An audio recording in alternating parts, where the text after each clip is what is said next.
और ईरान ने इजराइल पर अब तक का सबसे बड़ा हमला किया। ईरान की तरफ से इजराइल पर करीब 200 मिसाइल्स दागी गई। इससे पश्चिमी एशिया में तनाव काफी बढ़ गया है।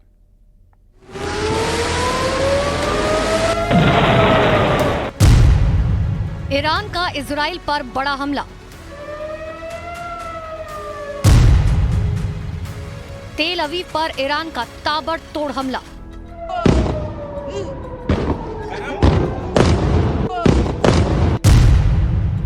ईरान ने तेल अवीव पर आसमान से बरसाए बारूद। ईरान ने इजराइल पर करीबन 200 मिसाइलों से हमला किया। आसमान से एक के बाद एक ईरान की मिसाइलें इजराइल की धरती पर बारूद बरसाती रही और रात के अंधेरे में वहां तेज धमाके होते रहे।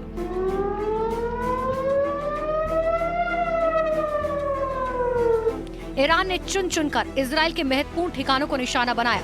तेल अवीव पर ताबड़तोड़ हमले किए और दुनिया की सबसे खतरनाक खुफिया एजेंसी माने जाने वाली मोसाद के हेडक्वार्टर को ध्वस्त करने का दावा किया।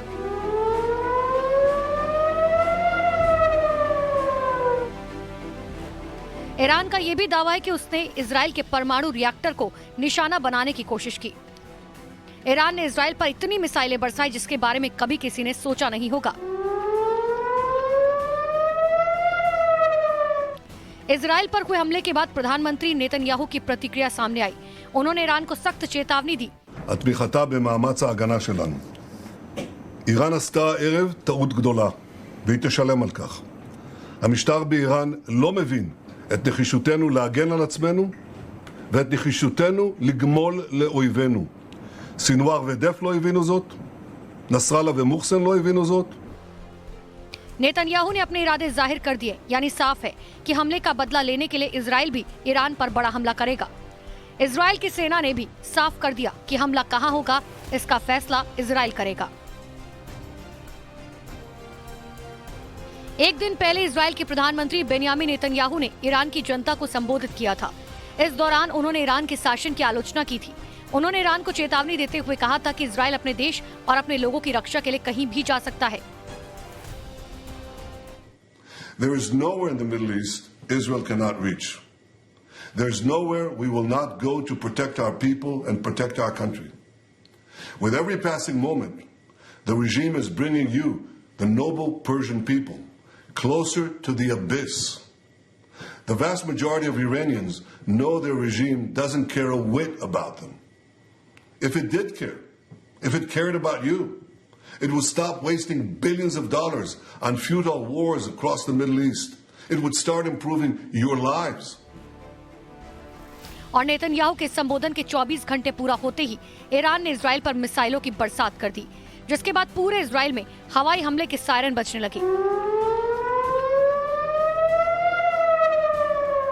जिसके बाद इजरायली सेना ने तुरंत सभी लोगों को बम शेल्टर में भेजने का दावा किया।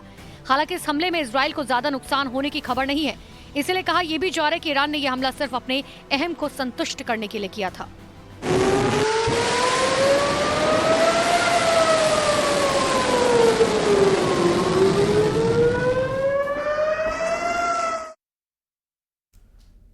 ईरान इजराइल युद्ध पर जो बाइडेन का बयान आया और इजराइल के साथ अमेरिका के खड़े होने के बाद प्रेसिडेंट बाइडेन ने कही, और ईरान के हमले के बाद अमेरिका वॉर रूम में बड़ी बैठक कर रहा है और इजराइल पर ईरान के हमले की बात को जो बाइडेन ने पूरी तरह से फेल बताया।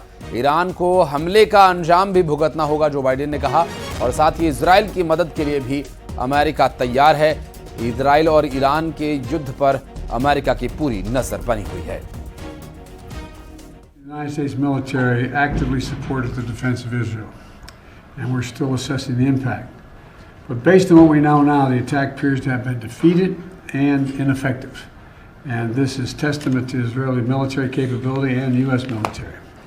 It's also a testament to intensive planning between the United States and Israel to anticipate and defend against the brazen attack we expected. Make no mistake, the United States is fully supportive of Israel. और इस बीच